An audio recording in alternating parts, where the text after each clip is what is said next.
नमस्कार। आज हम राइस ब्रीडिंग पर चर्चा करेंगे। सबसे पहले हम शुरुआत करते हैं इसकी ओरिजिन उत्पत्ति से।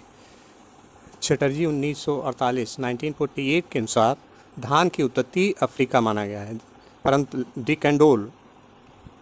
डिकंडोल ने धान की उत्पत्ति को भारत माना है। ओराइजा की 22 स्पीसीज हैं, जिसमें से 20 वाइल्ड स्पीसीज हैं और 2 कल्टिवेटेड स्पीसीज हैं। पहली ओराइजा सटाइवा एशियन राइस, जिसकी खेती पूरे विश्व में सबसे अधिक उगाई जाती है ओराइजा सटाइवा, और दूसरी ओराइजा ग्लैबरिमा, जिसको केवल वेस्ट अफ्रीका में बहुत सीमित स्तर पर उगाया जाता है। इन दोनों स्पीसीज ओराइजा सटाइवा और ओराइजा ग्लैबरिमा, इनका विकास एक ही एंसेस्टर पूर्वज ओराइजा पेरेनिस से हुआ माना जाता है, जिसको ओराइजा लॉन्गिस्टेमिनाटा भी कहते हैं। एशियन राइस ओराइजा सटाइवा का विकास South East tropical Asia Asian rice Oryza sativa का विकास साउथ ईस्ट ट्रॉपिकल एशिया में तथा ओराइजा ग्लैबरिमा अफ्रीकन राइस का विकास upper valley of Niger river Africa में एक ही वाइल्ड स्पीसीज ओराइजा पेरेनिस से हुआ है। जीनस ओराइजा की उत्पत्ति 130 मिलियन वर्ष पूर्व गोंडवाना लैंड सुपर कॉन्टिनेंट में हुई, और इस कॉन्टिनेंट में पाए जाने वाले एंसेस्ट्रल स्पीसीज ओराइजा लॉन्गिस्टेमिनाटा से वेस्ट अफ्रीका में ओराइजा ग्लैबरिमा और साउथ तथा साउथ ईस्ट एशिया में एशियन राइस ओराइजा सटाइवा का विकास हुआ। इसमें बेसिक क्रोमोसोम नंबर, मूल गुणसूत्र संख्या X=12। अब इस ओराइजा सटाइवा की 3 सब स्पीसीज में क्लासिफाई किया गया है। ओराइजा इंडिका, जैपोनिका और जावानिका। इंडिका राइस ट्रॉपिकल रीजन में इसकी खेती होती है, और भारत है, बर्मा, श्रीलंका, मलाया, ताइवान, दक्षिण चाइना, थाईलैंड, इन देशों में इसको उगाया जाता है। और इंडिका चावल का विकास साउथ और साउथ ईस्ट एशिया के मानसूनी जलवायु में हुआ। दूसरी इसकी सब स्पीसीज है जैपोनिका। इसको टेम्परेट रीजन्स में, टेम्परेट क्लाइमेट की, जिसमें जापान, कोरिया, उत्तरी चीन, इनमें इनके पौधों की ऊंचाई कम होती है और छोटी टिलरिंग, अधिक पत्तियां संकीर्ण, सीधी और गहरे हरे रंग की होती हैं। और जैपोनिका चावल के पकाने पर ये चिपचिपी हो जाते हैं, स्टिकी राइस होते हैं, इनको स्टिकी राइस कहते हैं। और तीसरा ग्रुप है जावानिका।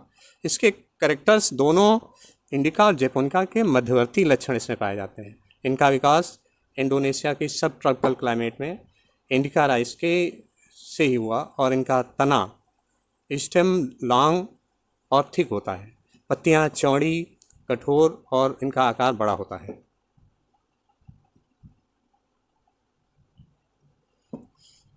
अब हम इसका विश्व में क्या डिस्ट्रीब्यूशन क्या है, क्षेत्रफल, उत्पादन।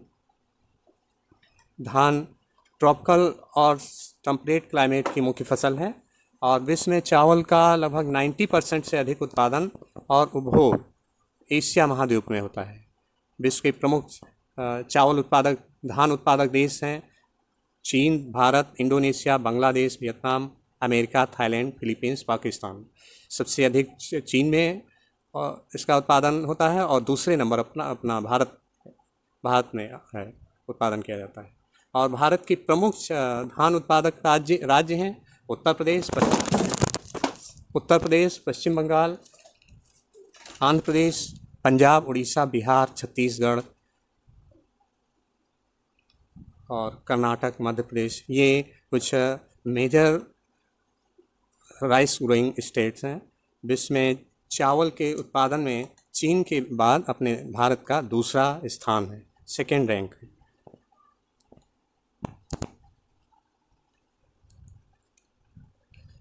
धान का बीज तुष से, भूसी से घिरा होता है, जिसे धान का अन्नकूटा या हल कहते हैं, धान या अन्नकूटा कहते हैं। चावल जो हल से घिरा रहता है तुषों से, जिसको धान या अन्नकूटा कहते हैं। हल्स को माइलिंग के द्वारा हटाने पर क्लीन राइस प्राप्त होता है, और क्लीन राइस में मॉइस्चर 13.9%, प्रोटीन 2.8%, फैट 81.3%, कार्बोहाइड्रेट और लगभग 6.3% रेशा फाइबर होता है। धान की भूसी में ज़्यादा मिनरल्स, प्रोटीन, विटामिन्स होते हैं, अतः भूसी हटाने के बाद जो चावल प्राप्त होता है तो उसका पोषण मान कम हो जाता है। इसलिए जो लोग केवल चावल खाना पसंद करते हैं उन्हें कभी कभी बेरी रोग हो जाता है, जो विटामिन B1 थायमीन की कमी होने के कारण होने वाला रोग है। इसका भारत में धान का मुख्य रूप से भोजन के रूप में उपयोग किया जाता है। इसको हरे पौधों को और सूखे पौधों को जानवरों को खिलाने के काम में लाते हैं।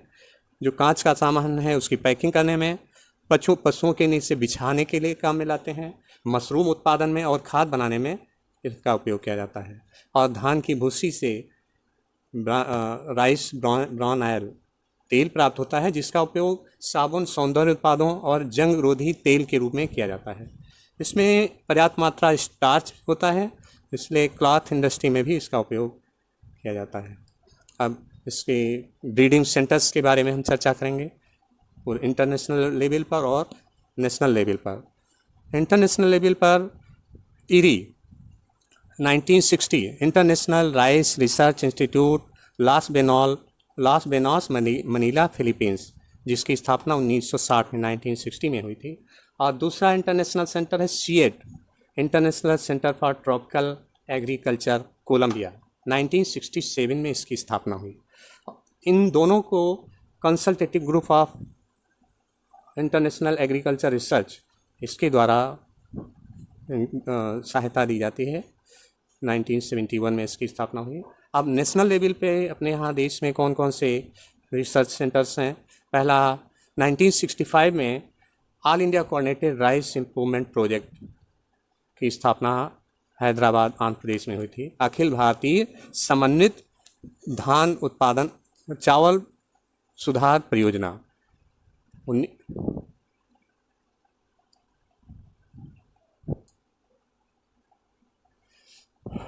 अगला है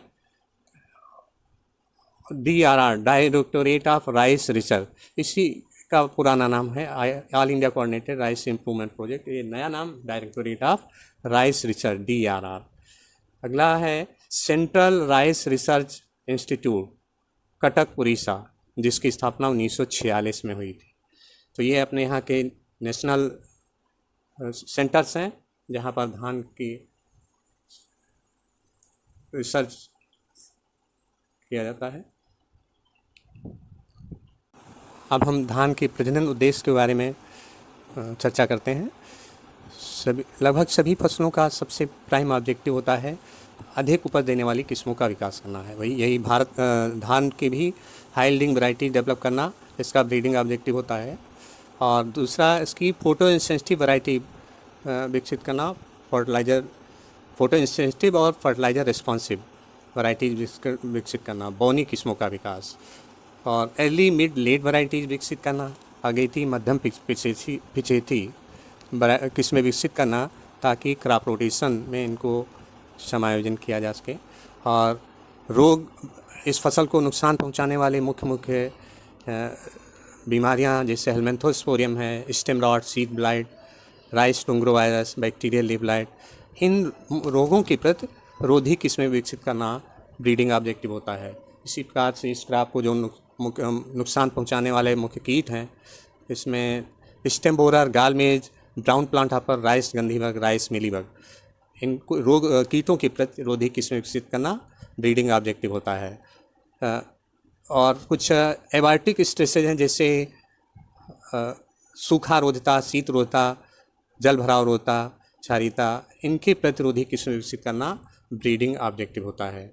और इसके अलावा इनकी गुणवत्ता में सुधार करना, बासमती चावल की क्वालिटी और इनकी सुगंध में सुधार करने का कार्य किया जाता है।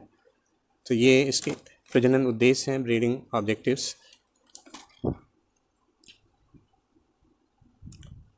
अब हम कौन कौन सी ब्रीडिंग मेथड्स इसमें प्रयोग की जाती हैं धान की सुधार में। तो ये धान चूँकि सेल्फ पॉलिनेटेड क्रॉप है, अर्थात सेल्फ स्वपरागित फसलों में प्रयोग की जाने वाली ब्रीडिंग मेथड्स का उपयोग धान के सुधार में किया जाता है। पहली विधि हम चर्चा करते हैं वो है introduction. IRI international Rice Research institute Philippines से IR8, IR20, IR35, IR50, IR64 इनको अपने यहाँ अपने देश में लाया गया। इसी प्रकार से ताइवान से TN1 और TN65 को इंट्रोड्यूस किया गया। इस प्रकार इंट्रोडक्शन के द्वारा किस्म वैराइटल इम्प्रूवमेंट के लिए आवश्यक विविधता को इंक्रीज किया गया। दूसरी अगली विधि प्योर लाइन सिलेक्शन मेथड। धान में प्योर लाइन सिलेक्शन मेथड के द्वारा बासमती 370, बासमती 386 और लवण रोधी किस्में जैसे SR26B, CO44 और डीप वाटर के लिए FR13 ये किस्में प्योर लाइन सिलेक्शन के द्वारा विकसित की गई हैं। अगली विधि वंशावली विधि है, पेडिग्री मेथड।